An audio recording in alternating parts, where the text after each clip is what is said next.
What's up, everybody? Blake, the Scholar of Magic. Good evening. I hope you're doing most excellent tonight. And today we are very, very lucky to bring you Illuna, the Apex of Wishes.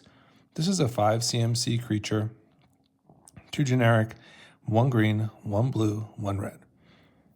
It has a mutate cost, 3 red or green mana, and then 2 blue. If you cast a spell for its mutate cost, put it over or under target non-human creature you own. They mutate into the creature on top, plus all abilities from under it. Flying Trample. Whenever this creature mutates, exile cards from the top of your library until you exile a non-land permanent card. Put that card onto the battlefield or into your hand.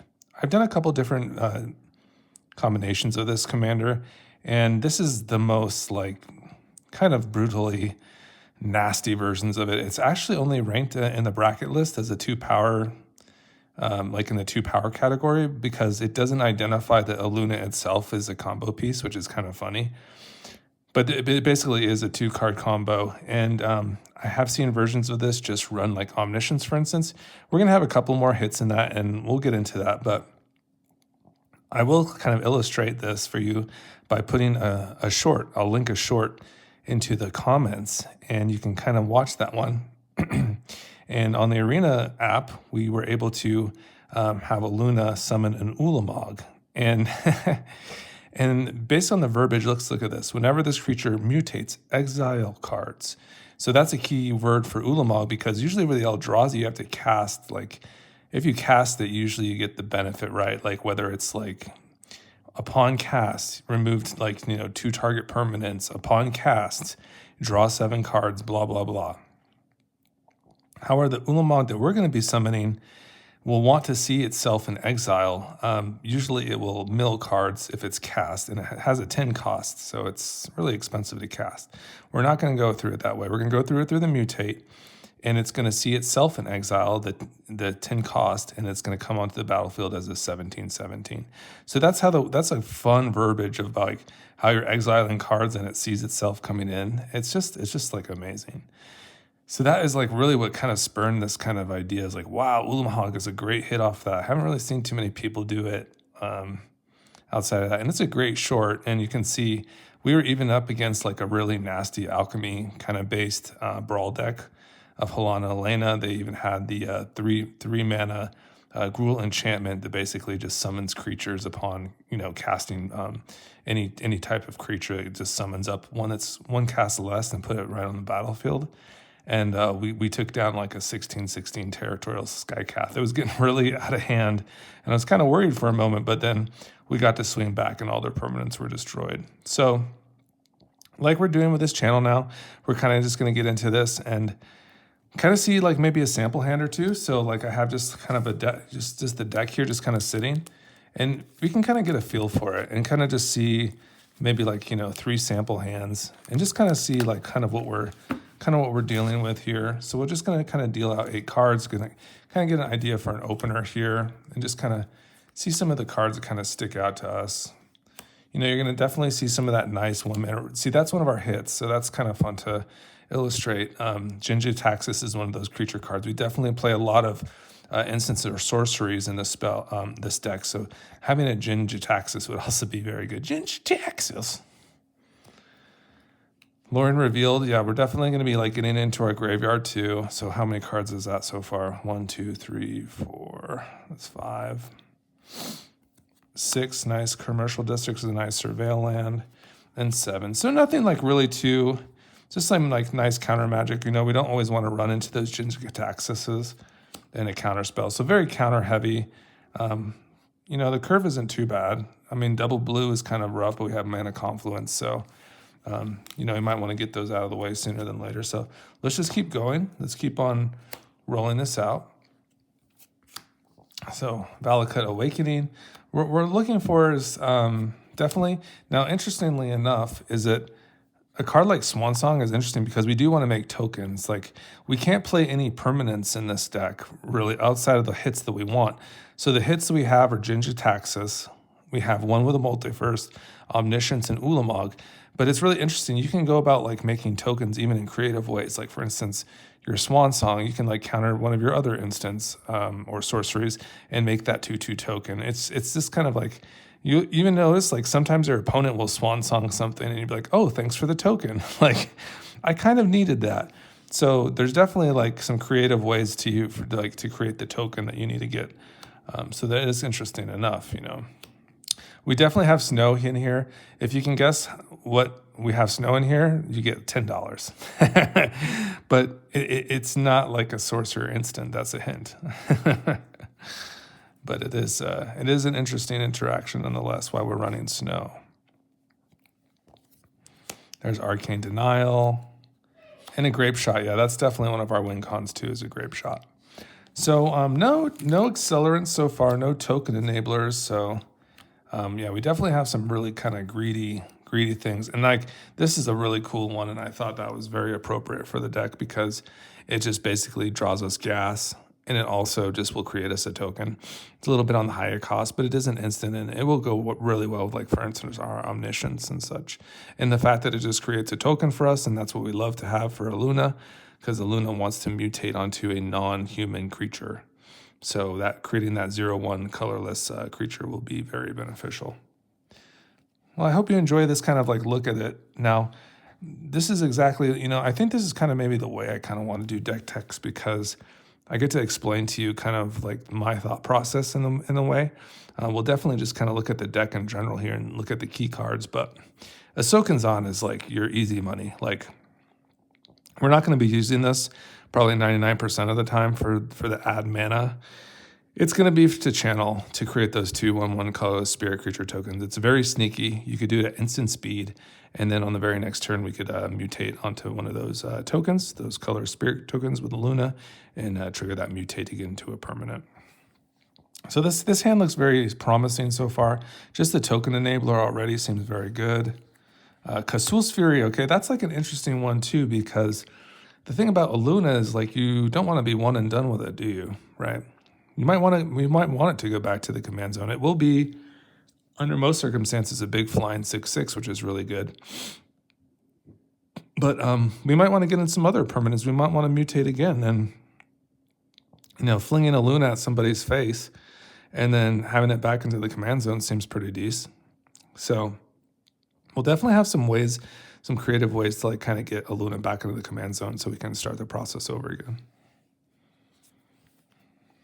Now this is one of the like sleeper cards, and this is what's really interesting about this deck, and I think it's why it puts it in such a low bracket, because you run a lot of these cards that you wouldn't run under normal circumstances. Like a Swarming of Moria, it doesn't create any card advantage, but it will create treasure, and it will amass orcs too. So when Illuna does mutate over that token, it will be an 8/8, which is really nice. An 8/8 flyer, which is cool. Then you'll see that in the short that I post. That was exactly what we did. We went to Swarming of Moria, we mutated onto that token, and went right into an Ulamog. It was beautiful. So that's the juice right there. And I mean, it looks like Ahsokan Zahn, we might not even need it for that channel ability. If we can just get into Swarming is nice too, because it also creates a treasure. So if we have like our indomitable creativity, we can kind of get into more juice because we have more things to sacrifice, artifacts or tokens or creatures. So overall, this is a fantastic card, and this is kind of the opener that we're looking for. And, getting into Omniscience with like these two cards are just gas. These are just fantastic. So you can have like kind of a backup plan here, which is very nice. 1, 2, 3, 4, 5. Now we just need land, perhaps some green land, some blue land. There's a Boseiju. And the thing about this Boseiju, guys, is I just pulled this in a Kamigawa pack like 2 weeks ago, and it was fantastic. I just bought 3 Kamigawa collectors. I got a full art Boseiju and a full art Takenuma. It was just like incredible. This little stuff keeps you coming back, those just rarefied, pulls of like gas, so we got the gassy Boseiju there and a mana drain, but no blue mana. So we'll be hoping that we're going to get there with our Illuna. Let's see a couple more cards. So you just got the tokens here kind of stacked up a little bit. There's a big score. That's a nice hit right there. That'll get us to some mana fixing. Get us into some treasures and card advantage. So we just love it. So that's kind of the gist there. So let's imagine that we, for instance, get our Aroused Reinforcements down and maybe a Swarming Memoria. We'll definitely have a token to go off on. And now it's time to mutate. So we'll go ahead and mutate onto our token like so. And Illuna will mutate. And then we're just going to reveal permanence. And we can do this kind of in a faster manner if I just turn this upside down. We're going to reveal permanence until we run into a permanent. There we go. So it's a one with a multiverse. Fantastic. So with the one with the multiverse, that one's a nice one. It's basically, you can play from the top of your deck, which is cool. So you can, for instance, play a card for free, which is nice. And you can play off the top of your deck in general, so you just get a reality chip. And in addition, you can play up to one of your spells that you had in hand. Like, for instance, we could go ahead and play a Sublime Epiphany for 0 mana. On each of our turns, we get a free spell. So that's a really nice card. That's a very good hit. Just love it. I mean, I've had instances where I would prefer a one with a multiverse over an omniscience just because I'm out of gas, But I mean, obviously, both of them are fine. So now we can kind of get a look at the deck. We're going to have our commander in here because we didn't shuffle, but you can kind of get just get a little bit of ideas here for this deck. So here's our token guy. So we have our Krenko's command. We're going to have a lot of token generators. I do have a proxy in here, and it's basically an exotic orchard. What it's supposed to be is there's a land that basically can come in to play tapped, and it will create a token upon entering the battlefield. And obviously that's really great value because it's not a permanent, and it will create a creature, and it's a land. So it's not a non-land permanent. So yeah, that's what we're looking for there. So that's a really great land, and I think it's such a lush land, but it does come and play tap. That's the downside. So we definitely have some of your staples in here, your red staples like Vandal Blast, Blasphemous Act, Beast Within. So here's the card of the hour, and it's not really even close. The Ulamog is some serious action, and obviously a 10 cost is quite a bit.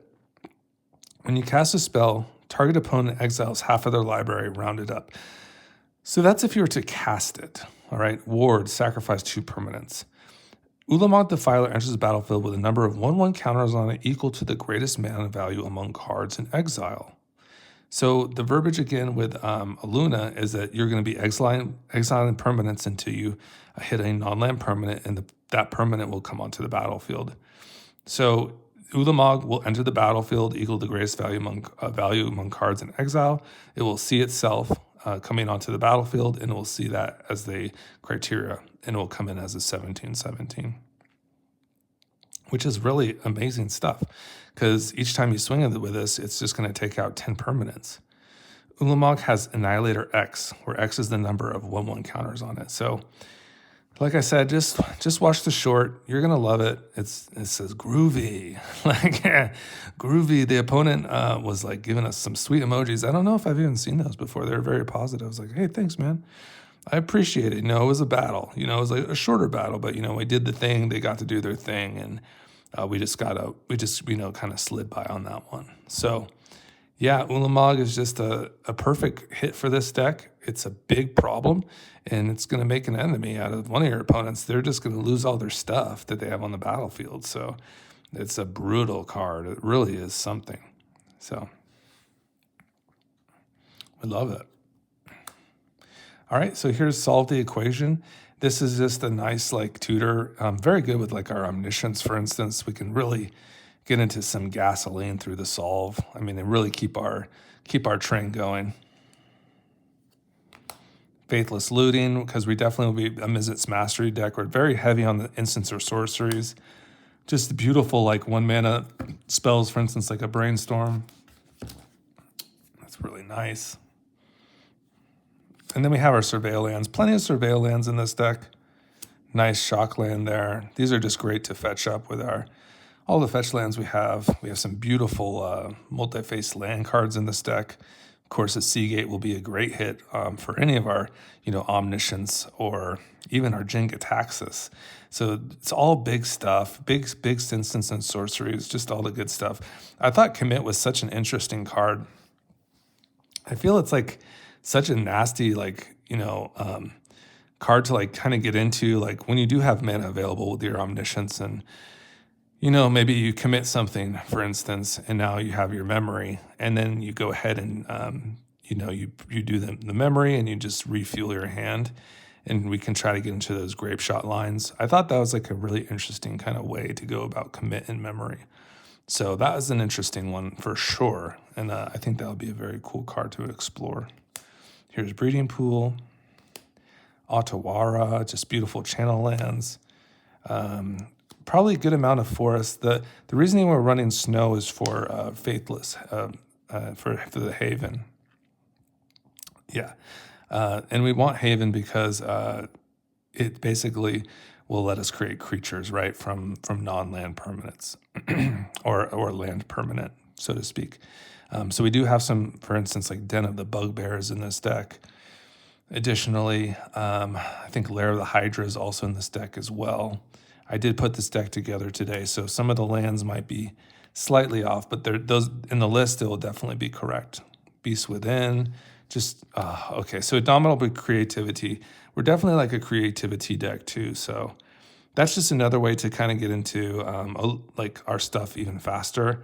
Like we might be able to, on sequences, do the similar process. This card basically does a similar function that Illuna does. The 3 red is a little bit tougher, so we definitely have to definitely play a very responsible mana base. Especially red sources are definitely inclined over some of the others. So yeah, we might have to tweak the mana base still, so to speak, to cater to that. But overall, this card, when we get it to go, we can sacrifice you destroy. So destroy X target artifacts and our creatures. For each permanent destroyed this way, its controller reveals cards from the top of their library until an artifact or creature card is revealed and exiles that card. So once again, it just works with Ulamog once again, because it exiles it and then it puts the exiled card on the battlefield, so it sees itself as that exiled card. It's really good. So now, what's interesting is for the X cost, of course, you would have to meet the criteria of having that mana available and having those targets available to destroy. So if I had a treasure and I had another creature token, I had 3 red mana available, and then 2 additional mana, I could tap that 5 mana and destroy that, that treasure and that token. And then we could go into the creativity and get 2 permanents. So that's really nice, right, guys? So yeah, we like that a lot.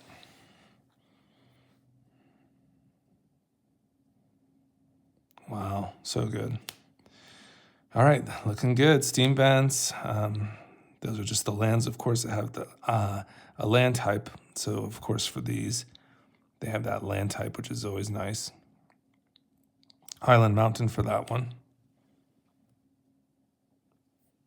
And now we have a Treasure Cruise, which is very good as well. Thundering Falls. Yeah, Treasure Cruise is just very nice. It's that one we're going to delve into our graveyard, of course, and draw a bunch of cards, which is really nice. We're going to build that graveyard with these Surveil lands. We got all of them in here. Got some nice little board wipes that will also build a graveyard to an extent. Yeah, it's just a fun one. We got now we definitely play the Return to the Wild Speaker because we're basically have a 6/6, usually in most circumstances. So it just makes sense to have these green cards that just draw tons of cards just to be available. And Illuna is that non-human, so at face value, this is just a 5 mana draw 6 with Illuna on the battlefield, which is good. Here's Magma Opus. So that one's a nice free spell to play. When we're casting things for free, it's just fantastic, right? Verdant Catacombs, these are our fetch lands. There's a couple fetch lands in here. Mirrex, that's a great one. So Mirrex is from the March, I believe, or All Will Be One. I don't know, there's so many sets. Anyways, this one is nice because for that 3 mana and a tap, you can create that token, which is beautiful because we need tokens. You need tokens for Illuna to mutate, so we need creative ways to do that aren't creature permanents. We need to just have these lands creating those tokens. Wish I had like a token just readily available to kind of show some of our new players. So, for instance,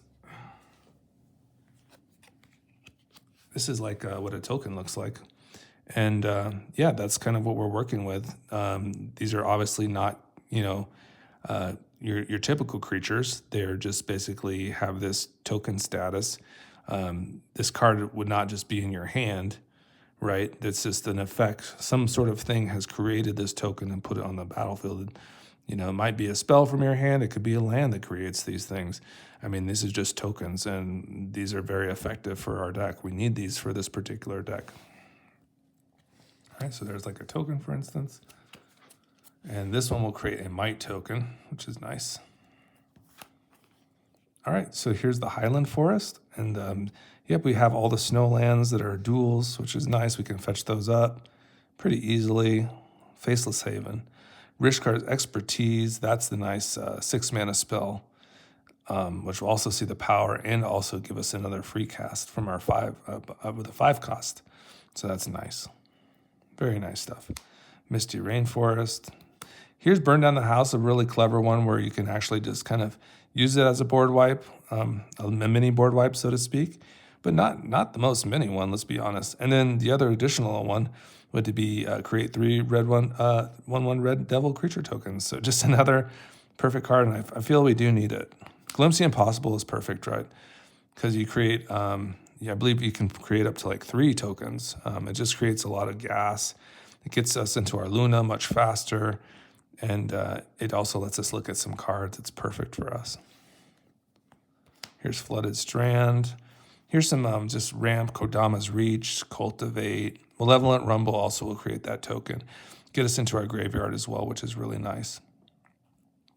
And we can return that a land. It's usually going to be a land that we're going to return, right? Because we don't have any permanents, but it just builds our graveyard, which is really good for Mizzet. Same with Prismari Command. Can create that treasure. Really good for our creativity. Indomitable Creativity. Also just build our graveyard, and it's very, very multifaceted. Lair of the Hydra, of course. This is the winner. So like, for instance, like a Lair of the Hydra, we can animate this, and then we can mutate right over it with the Illuna. And now the rulings of that, how I've read about it, is basically a mutate creature, depending on whether you put it on the bottom or you put it on the top. So if we put it on the top, it will become a creature because it will lose this category here. It will become a creature, which Illuna is. If you went underneath, basically this would become a merged permanent with Illuna. It would not, when it went back into its land status, it would just retain the characteristics of like whenever this creature mutates, because that's really the only other text that Illuna has. It would still remain this land type. It would be a merged permanent with Illuna. It'd look really weird. And I don't think in any circumstance you're really going to want to mutate the Illuna underneath. But hey, it could happen for some of these. Someone mentioned a Child of Alara deck that would be important to do for some reason or rather. So who knows? But yeah, we're going to definitely be mutating over the Lair of the Hydra. And that is definitely a creative way to get a mutate for our Illuna. And this little creature deck, availability that we have. Here's Windswept Heath, Mizzet's Mastery, of course, to get into the graveyard. Escape to the Wilds is just an all-star. I just love copying this spell. It really gets you ahead on lands, gets you a lot of looks at your cards. Just beautiful stuff. Brotherhood's End for that just nice board wipe. Just love it. You can take out some artifacts. You can take out creatures. Beautiful. Validate Recovery, perfect. Solve the equation. Okay, we went through all these. Did I have an additional solve? Okay, so imagine that's the Den of the Bugbear, because I don't think I have that in there. I was just thinking. So, Sink to the Stupor. Sink into Super, that's a nice one.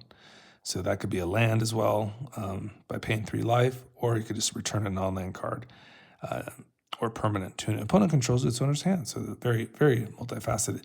Overflowing Insight. This I thought was a pretty nice card.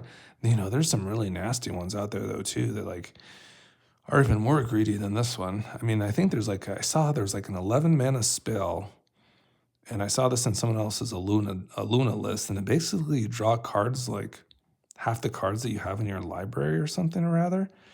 It's just like, whoa, and then you'd have no max hand size. That's pretty gas. We'll go with this one for now, but it could change. It could always change. We'll see. We'll see how it goes. Dragonfather, this is just the way we create tokens, just to ensure that we have a mutate available for Illuna. And then we have some nice fetches here, some nice 3 visits, nature's lore, some nice acceleration with, that looks like another Prismari command. Okay. And there's Prismatic Vista and Mirrex. Okay, let me just look through this deck.